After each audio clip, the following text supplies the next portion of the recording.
We're here on Radio Row inside the Mall of America getting ready for Super Bowl 52 between the Philadelphia Eagles and the New England Patriots. And now joining us, last time this matchup happened in the big game, he was starting in it, and that's Dhani Jones who joins us right now. Dhani, it's Zach Gelb. How are you? So long ago. Right? A lot has happened. 13 years. We both got gray hair since then. We've got gray hair. We've grown in different ways. You know, man, that's amazing. That's so long ago. It's kind of crazy being here. And even as the season starts to progress, I started thinking to myself, that'd be amazing if it was going to be a rematch. You know, in my head, I think about a rematch and just being able to see a lot of people. And so I saw Terrell Owens. I saw Westbrook. I've seen a lot of people. Ike Reese is here. Trey Thomas. Here? Yeah. Trey's here? Where? I got to find them. Ike and Trey are here. They're down over there somewhere. They didn't come say hello to me. Well, they must have forgot about me. That's pretty messed up if they don't come say hello to you. It's all right. I'm not going to get upset at anybody because of it. Now, let's go back to that NFC Championship game up against Atlanta. You had Hollis Thomas, who makes a big-time play on Michael Vick, delivers a big hit. That. Yeah, people forget about that one because everyone talks about Dawkins' hit on Algie Crumpler. Right. But Hollis Thomas had a big hit as well. What do you remember about that championship game? It was cold. That's the only thing I remember. I don't remember hardly any of the game. I remember the fact that it was cold. It was 41-0, right? It was pretty cold. Yeah. No, the score was 41-0. Oh, yes. It was a blowout, right? That's one thing I remember. I remember it was cold, and I remember that going out to the game, I was like, I'm not going to wear any sleeves. I'm not going to wear any sleeves because I don't want them to think I'm weak. And then I was out there. I was like, this is stupid. This is so cold. It's ridiculous. But then, the fans in Philadelphia are rabid. Right, so they give you so much energy, and you can just feel the enthusiasm in the stadium and all the different people just rallying around you. Philadelphia supports their team when we do well. I mean, even when we don't do well, they kind of support us. They might just get a little bit more aggressive. They just boo. They're a little aggressive. It's okay. It's the Philadelphia way. But the perception here in Minnesota, because of what happened with the Vikings and everything at the stadium, people are still just a bunch of sour grapes here about the Eagles fans. And everyone, they go, oh, we're afraid for the Eagle fans to come here. Afraid for you what? Played, right? Everybody knows going into Eagle Stadium, people are aggressive. Right? There's a reason why there's a jail there. I mean, like every place can't be so copacetic and everybody can't be so PC and peaceful. I mean, we talk about what happens in the Philadelphia stadium. I mean, you could go outside. Look, I'm a world traveler. At least I like to think so. And if you take into account, European soccer, European football, those stadiums, people get hurt all of the time. In fact, sometimes people die. So people are passionate about their sports. And a lot of times that comes out when people are hanging out and they're drinking, they're having a good time.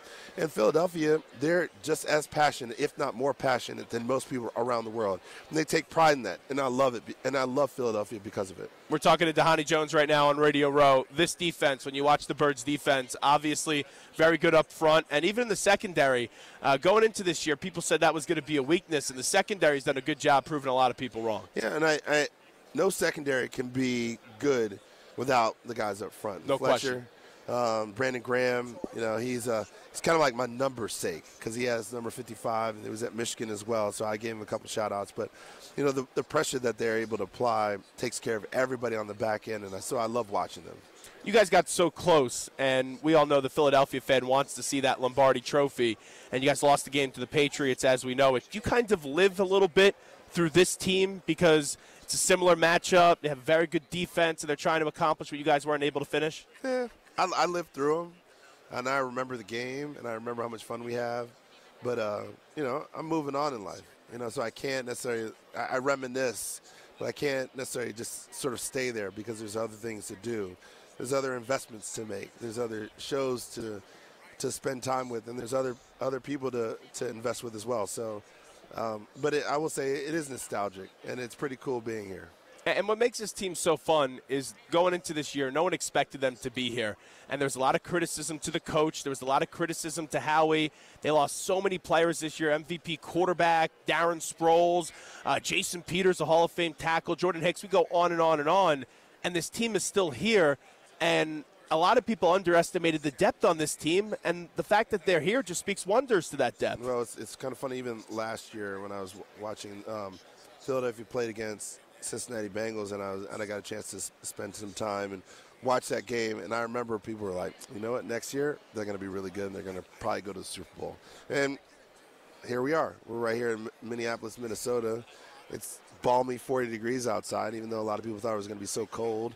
And You don't think this is cold out here? It's not cold. Cold is like negative 20. Come on. You know, I mean, look, This is cold. It's not cold out. It's not that bad. It's actually quite nice, in my opinion. Well, where were you coming from before? I was in Cincinnati, Okay. so that's where I spent a lot of my time. I was coming from Philadelphia, where it was 50 degrees when I got on the plane. Yeah, 50 degrees in the last couple of days, but before then it was probably 10 degrees. Yeah, It's that gets me all like messed up. It's nice hot weather. to cold, It's cold to hot. Playing Gets me sick. inside. I mean, in Minnesota, you're going between different buildings like skyways and things like that.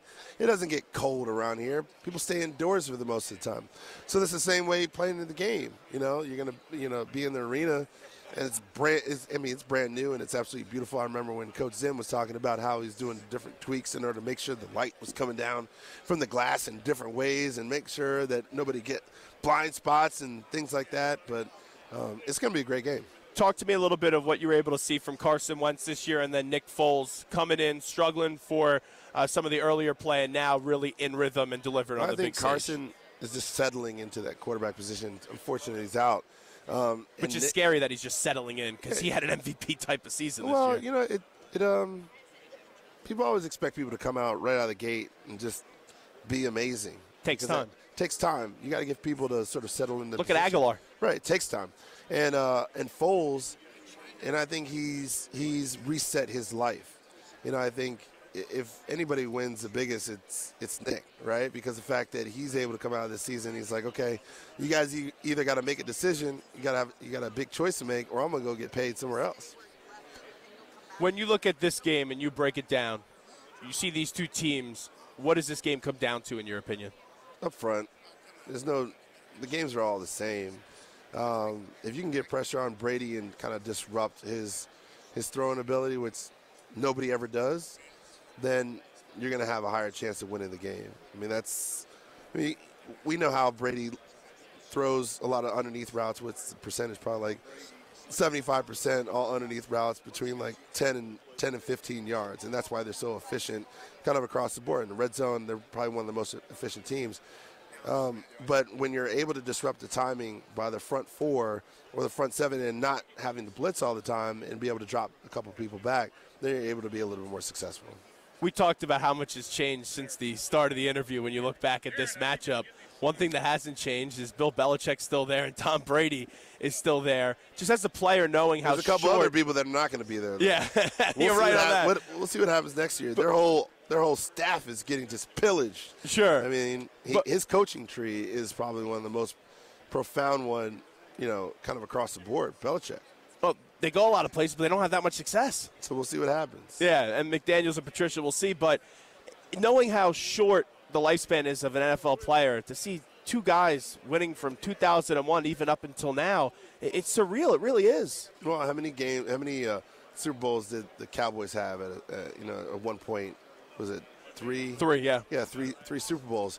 So when you think about it from that standpoint, it is possible. It doesn't come around twice in our lifetime, but in this case it has. So hopefully they keep winning. Now I want the Eagles to win this game, but I wouldn't be surprised if they kept on their journey and Belichick going down as one of the greatest coaches of all time. Does the Spygate, the Flakegate, that stuff that gets brought up all the time? Do bring it up. Does it annoy you? It's football.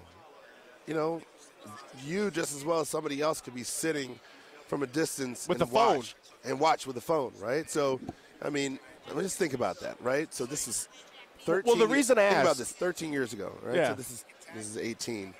13 years ago. I mean, that was a while back. I mean, the iPhone just came out.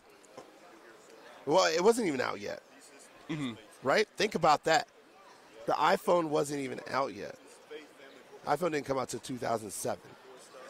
So the fact of a lot of people being around and a lot of people sort of watching and recording, I mean, now it's a bigger deal than ever before because you can just video any and everything right now, right? Let alone someone in the distance with a Canon or a Nikon in the corner, just like taking pictures. it's like it's a well-known fact that everybody sees everything. So I think it's a moot point as of now. So when you look at it, I hear some former Eagles, you hear some other guys in the league, Rams players, Panthers players, they get annoyed by it. Why does it not annoy you? What? People knowing information? Because I just play.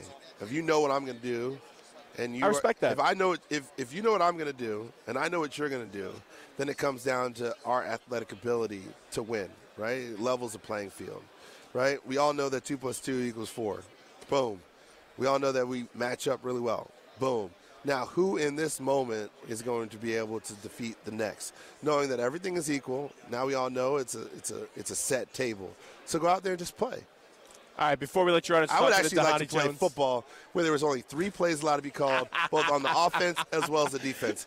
Don't have all these plays, right? He lost less film work. Yeah, 3 and 3, and that's it. Comes down to physical ability. Before we let you run, the floor is yours. Tell us about Bank of America. Well, I think it's the same thing in terms of setting the stage when it comes to playing football. 3 plays, right? Everybody knows what's going on. It's the same stage that you want to be set when you're sitting at the dining room table or you're sitting at the restaurant table. Everybody wants to be able to split up bills and make sure that, if I need to pay $10, you need to pay $20, that we don't break up our relationship or our friendship over owing people money. So with Bank of America mobile banking app featuring Zelle, you can do that. You can pay up and get paid, and everybody's good. It's an easy, safe, secure way to do so. Dhani, great to see you as always. Thank you so much. All right, thank you. We'll take a quick break. Be back right here on Radio Row, Super Bowl 52.